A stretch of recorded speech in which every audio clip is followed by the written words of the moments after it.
તો વરસાદી માહોલ જોવા મળી રહ્યો છે ઠેર ઠેર, અને તેમાં પણ ખાસ કરીને સૌરાષ્ટ્ર અને દક્ષિણ ગુજરાતના મોટાભાગના જિલ્લાઓમાં વરસાદી માહોલ છવાયેલો જોવા મળ્યો છે।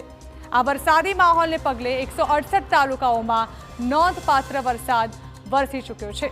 તો આજે રાજ્યના 168 તાલુકાઓમાં વરસાદ વરસ્યો, તેમાંથી કયા જિલ્લામાં ભારેથી અતિ ભારે તો ક્યાં મધ્યમ વરસાદ વરસ્યો તેની વાત કરીએ તો રાજ્યના 168 તાલુકાઓમાં આજે નોંધપાત્ર વરસાદ જોવા મળ્યો છે।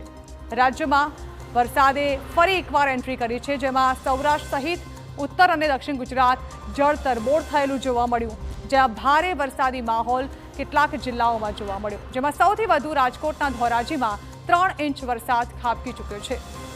ત્યારબાદ જૂનાગઢના માળિયા હાટીનામાં 3.25 ઇંચ વરસાદ જોવા મળ્યો, જેને કારણે રસ્તાઓ પર પાણી ભરાયા હતા। તહેવારોની મજા લોકો માટે સજા બની ગઈ। આ તરફ દક્ષિણ ગુજરાતમાં પણ મેઘો મહેરબાન થયો, જેમાં સુરતના કામરેજમાં 1.89 ઇંચ વરસાદ નોંધાયો છે। તો ફરી એકવાર વરસાદે એન્ટ્રી કરી છે, ત્યારે ઉત્તર ગુજરાતમાં બનાસકાંઠાના ધાનેરામાં 1.25 ઇંચ વરસાદ વરસ્યો છે, જ્યાં પણ વરસાદી પાણી રસ્તાઓ પર ભરાયેલા જોવા મળ્યા। તો સૌરાષ્ટ્રમાં પણ મોટાભાગના જિલ્લાઓમાં મેઘમહેર થઈ, જેમાં જૂનાગઢમાં 2 ઇંચ વરસાદ નોંધાયો છે।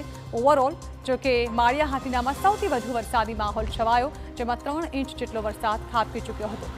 વાત કરવામાં આવે તો આજે 18 જેટલા તાલુકાઓમાં 1 ઇંચથી 3 ઇંચ સુધીનો વરસાદ વરસ્યો છે, એટલે કે નોંધપાત્ર વરસાદે એન્ટ્રી કરી છે।